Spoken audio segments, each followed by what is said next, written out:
Homeo vision 3.0 का 2 दिवसीय कार्यक्रम का आयोजन राजधानी भोपाल के पंडित खुशीलाल शर्मा के सभागार में होमियो विजन 3.0 का 2 दिवसीय आयोजन किया गया। यहाँ पर देश भर से होम्योपैथी के डॉक्टर एवं छात्र छात्राएं इस कार्यक्रम में सम्मिलित होने भोपाल में पहुंचे।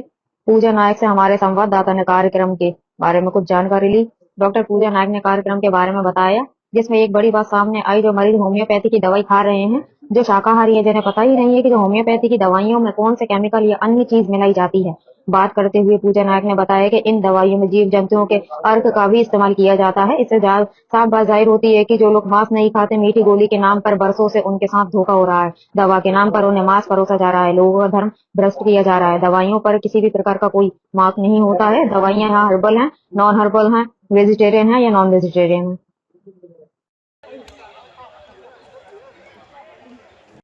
बहुत पैसा खर्च होता है। हमारी चिकित्सा पद्धतियां जो ऐसी है जिसमें सस्ता इलाज हम दे सकते हैं और एक प्रकार से अपने लोगों को स्वस्थ रखने का जो अभियान है देश का, हमारे देश के प्रधानमंत्री श्रीमान मोदी जी का, और इसलिए वो लगातार आयुष पर काम होना चाहिए, आयुष पर काम होना चाहिए। तो मैं तो यही कहूंगा कि आप जिस के लिए इकट्ठे हुए हैं, भाई साहब का, जिनकी वजह से आज सब कुछ संभव हो पाया है। और मैं आप सभी को भी शुभकामनाएं प्रेषित करती हूँ कि आप इतने ज़्यादा होम्योपैथी के लिए जागरूक हैं कि हम पूरे टाइम ये हॉल मुझे लगता है कि भरा ही रहता है, जो भी लगातार back to back scientific session चलता है और आप सभी यहाँ उपस्थित रहते हैं। इसके अलावा मंच पर बैठे और सभी, जैसे हमारे विश्व पितामह कहे जाते हैं प्रोफेसर BN सिंह सर, हमेशा होम्योपैथी के लिए अग्रसर रहते हैं। सर वैसे लखनऊ से हैं, लेकिन और हमें अभी वो आरोग्य भारती से जुड़े हुए हैं और पहले वो होम्योपैथी डायरेक्टरेट में अच्छे एडमिनिस्ट्रेशन। आज होम्योपैथी को लेकर एक बड़ा कार्यक्रम का आयोजन किया गया, क्या कार्यक्रम है पूरा? ये मैं डॉक्टर पूजा नायक बात कर रही हूँ और हेल्दी वर्ल्ड विजन के तत्वाधान में ये कार्यक्रम किया जा रहा है, जिसमें देश भर के होम्योपैथ डॉक्टर एक साथ एकत्रित हुए हैं। ये एक तरह से महाकुंभ है होम्योपैथिक डॉक्टर्स का, जो डिफरेंट स्टेट से, विभिन्न प्रदेशों से हमारे यहाँ इस कार्यक्रम में उपस्थित हुए हैं और अपना शोध पत्र यहाँ प्रस्तुत कर रहे हैं।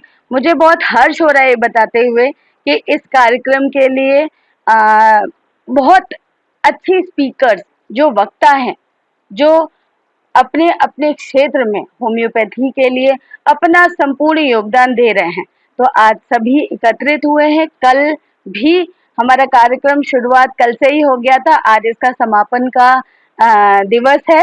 तो मैं इस कार्यक्रम के माध्यम से होम्योपैथी के प्रचार प्रसार के लिए और जागरूकता के लिए सभी डॉक्टर्स को और जन जन तक ये सुविधा पहुंचे, तो इसके लिए मैं हमेशा अग्रसर रहती हूँ। और इस फाउंडेशन के माध्यम से मैं सदैव कोशिश करती हूँ कि सभी को, हर इंसान को, हर व्यक्ति को होम्योपैथी की चिकित्सा सुविधा मिले, क्योंकि ये जो चिकित्सा पद्धति है, इसमें मीठी गोली दे के हम बड़े से बड़े बीमारियों को बहुत ही आसानी से सही कर सकते हैं, रोकथाम। ना तो आज होम्योपैथी के जो जनक हैं उनका पुण्यतिथि है, ना तो उनकी जयंती है जी, लेकिन ये कार्यक्रम उसकी इतर हो रहा है। जी। जरूरी नहीं है कि उनकी पुण्यतिथि पे ही ऐसे कार्यक्रम किया जाए या जन्म तिथि पे ही ऐसे कार्यक्रम किया जाए। उनके जन्म तिथि या पुण्य तिथि पे हम उनके स्मरण करने के लिए ऐसे कार्यक्रम करते हैं। बट ये एक तरह से होम्योपैथी की जागरूकता के लिए अभियान है। आप लोग अवार्ड भी दे रहे हैं, तो क्या आपने बिल्कुल। इसके पीछे की क्या स्ट्रेटजी रही है? क्या आपने फाइंड आउट किया है कि किनको ये अवार्ड मिलेगा और किनको नहीं मिलेगा? ये अवार्ड देखिए, होम्योपैथी में अच्छा कार्य जो कर रहे हैं देश भर में, जो अच्छे डॉक्टर्स हैं, तो वो यहाँ उपस्थित हुए हैं और जो होम्योपैथी में बहुत अच्छा कार्य कर रहे हैं, समाज के लिए कार्य कर रहे हैं, उनको हम आगे रख रहे हैं और उनको ही पुरस्कार से सम्मानित किया जा रहा है। चल रही है क्या? क्लोजिंग के जो मार्च के एंडिंग का जो बजट है करने के लिए कार्यक्रम का आयोजन किया गया कि जो क्लोजिंग में जो बजट बच रहा है उसको सेटलमेंट किया नहीं नहीं, ऐसा कुछ भी नहीं है। क्लोजिंग का इससे कुछ भी लेना देना नहीं है। हमारा बस विजन सेम एक यही है, जैसा कि हेल्दी वर्ल्ड विजन फाउंडेशन में आप समझ सकते हैं कि विजन विजन मतलब आपका ध्येय और उद्देश्य। उद्देश्य हमारा केवल होम्योपैथी को आगे तक ले जाने का है। तो हर स्टॉल से कितना क्या पैसा लिया गया है, कितने सारे स्टॉल्स हैं, तो हर स्टॉल से एक अमाउंट लिया गया है? नहीं नहीं, स्टॉल्स का ऐसा कोई अमाउंट वाला रीजन नहीं है। कारण स्टॉल्स का रहने का मतलब ये है कि हमारे साथ होम्योपैथी का परिवार बहुत बड़ा है। हर फार्मा कंपनी जो होम्योपैथी में अपना अच्छा योगदान दे रहे हैं, चाहे वो एसबीएल हो, चाहे वो सौबे हो, घई, रेमेडीज, तो ये सारे बैक्सन है, मल्टीपल कंपनीज हैं फार्मा की जो यहाँ पे हमारे साथ खड़े हैं कि हम होम्योपैथी को बहुत आगे तक ले जाएंगे। तो इन सभी के सहयोग से ही, और होम्योपैथी परिवार है और उस परिवार में देश भर के सारे डॉक्टर एक साथ एकत्रित हुए। बात चल रही है कि जो अवार्ड दिए गए हैं वो जिनने स्पॉन्सरशिप दी है, जिनने बेसिक अमाउंट ज़्यादा दिया उनको अवार्ड दिए जा रहे हैं, ना कि जो एक्चुअल नहीं है नहीं, उनको अवार्ड सभी को दिया जा रहा है जो उपयुक्त है। उपयुक्त वर्ड समझिए, उपयुक्त वर्ड वही है जो एलिजिबल है, और स्मृति चिन्ह तो हम सभी को दे कहीं ना सकते कहीं हैं। जो फेस है वो जो स्टॉल्स लगे उन लोगों के अंदर है कि जिनने स्पॉन्सरशिप दी है उन्हें प्राइज दिया गया है और हमें नहीं नहीं, हम ऐसा बिल्कुल नहीं है, सबको सेम है। हाँ, किसी अगर फार्मा कंपनी के एक डॉक्टर को अगर जिसने बहुत उत्कृष्ट कार्य होम्योपैथी के लिए किया है तो हम उनको जरूर सम्मानित करेंगे। लेकिन स्टॉल से रिलेटेड ये केवल एक परिवार का कंट्रीब्यूशन हो सकता है, जो भी है तो। पर हमारा यहाँ होम्योपैथी की विचारधारा को आगे बढ़ाने का मेन लक्ष्य है बस। मैम, जैसा कि देखा जाता है कि जो मैक्सिमम होम्योपैथी में प्रैक्टिस करने वाले डॉक्टर हैं वो जर्मन दवाइयों का लिखते हैं, बिल्कुल। लेकिन अब जो है भारत की जो कंपनियां हैं जो भारत में अब मैन्युफैक्चरिंग होने लगी है, तो इसको किस तरीके से देखते हैं आप?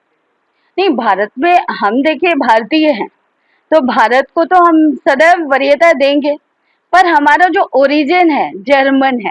तो हमारे जो जनक रहे डॉक्टर फ्रेडरिक सैमुअल हैन्यूमैन, वो जर्मनी से ही रहे। तो उनका जो ओरिजिन है, तो उस वजह से हम जर्मनी को थोड़ा वरीयता ज्यादा देते हैं। पर अब हमारा भारत एक तरह से ऐसी ऐसी कंपनियों को खड़ा कर रहा है जहां पर होम्योपैथी के अच्छी अच्छी दवाइयों का प्रोडक्शन हो रहा है। तो हम उनको बिल्कुल सदैव वरीयता देते हैं, और देना भी चाहिए बीइंग अ डॉक्टर। क्योंकि मैं तो बहुत सारे हेल्थ कैंप्स भी करती रहती हूँ, तो सभी कंपनियों से लगातार जुड़ी रहती हूँ। तो उन सभी के सहयोग से ही देखिए ये सब चीजें संभव हो सकती हैं। मैं होम्योपैथी की जो दवाइयाँ हैं तो मैक्सिमम नॉन वेजिटेरियन वेजिटेरियन की बजाय नॉन वेजिटेरियन है, क्योंकि कई जीवों का जो अर्क है वो इसमें इस्तेमाल करते हैं। जो होम्योपैथी का चिकित्सा का सिद्धांत है वो है सिमिलिया सिमिलिबस क्यूरेंटर, ना let like be treated by like. अगर हम हिंदी में बात करें तो जिस चीज से बीमारी उत्पन्न हुई है उसी चीज को पोटेंटाइज फॉर्म में करके हम उस बीमारी को ठीक करते हैं। तो ये समझ लीजिए एक ऐसा सिद्धांत है जो किसी भी चिकित्सा पद्धति में नहीं है। तो होम्योपैथी के माध्यम से हम किसी को सांप ने काट लिया तो उसी के पॉइजन से हम उसको मेडिसिन बना के और उस पेशेंट को ठीक भी करते हैं। तो ये कितना चमत्कार का काम है। एलोपैथी में भी ये होता है कि जो सांप के काटने का जो है एंटी वेनम बनाया जाता है वो सांप के विष से ही बनाया जाता है, तो होम्योपैथी ऐसा क्या अलग कर रहा है? होम्योपैथी में जो मेडिसिन का प्रोडक्शन है वो कम्प्लीटली सेव है और हर्बल है। मतलब जो आप चीज यूज कर रहे हैं उसका एक पोर्शन यूज कर रहे हैं, मतलब एक कहेंगे 1:99। तो जिसमें आपका जो दवा का पोर्शन है, हाँ, 1% बहुत ज्यादा। और उसमें देखिए शक्ति कितनी है कि इतने उसके बाद भी उस 1% से हम कितने हजारों पेशेंट ठीक करते हैं, जिससे पेशेंट लाभान्वित होकर होम्योपैथी को अपना रहा है।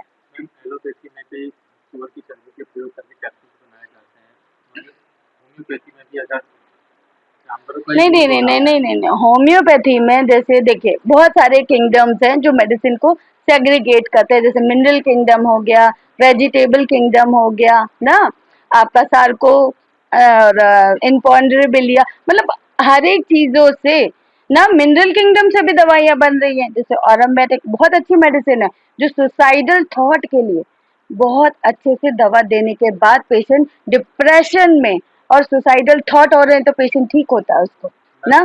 वीगन और वेजिटेरियन के लिए क्या दवाई होनी चाहिए या उसमें अगर वेजिटेरियन बिल्कुल, हम वेजिटेबल किंगडम से बहुत सारी दवाइयाँ बनती है हमारी। वेजिटेरियन है जो वीगन है क्या उन्हें दवाइयों का प्रयोग करना क्या चाहिए? उनको नॉलेज होता है, इस पर लिखा होता क्या है उस कि पे लिखा होता है कि इसमें जानवरों के आंत का प्रयोग किया गया है, एनिमल्स का नहीं नहीं, उपयोग किया गया है? डॉक्टर्स ऑलरेडी आपको एक्सप्लेन करते हैं। जैसे किसी को कोई समस्या हुई, सपोज जैसे किसी को किसी बरैया ने या मधुमक्खी ने काट लिया, तो एपिस एक ऐसी मेडिसिन है जिसको हम उसके जो है 1% को कैसे ठीक करके और समझ लीजिए पेशेंट को क्या करते हैं। मेडिसिन पे ये लिखा होता है कि इसमें एनिमल्स ये का तो प्रयोग किया गया है? Doctors are well doctors skilled to prescribe नहीं नो करते, एवरीथिंग। सिर्फ डॉक्टर्स मेडिसिन लिखते हैं। तो उसमें ऐसा रहता ही नहीं है जो आपको इतना इस तरह से हमें एक्सप्लेन करने की आवश्यकता पड़े। उस समय हमारा जो मोटिव होता है वो पेशेंट को ठीक करने का होता है।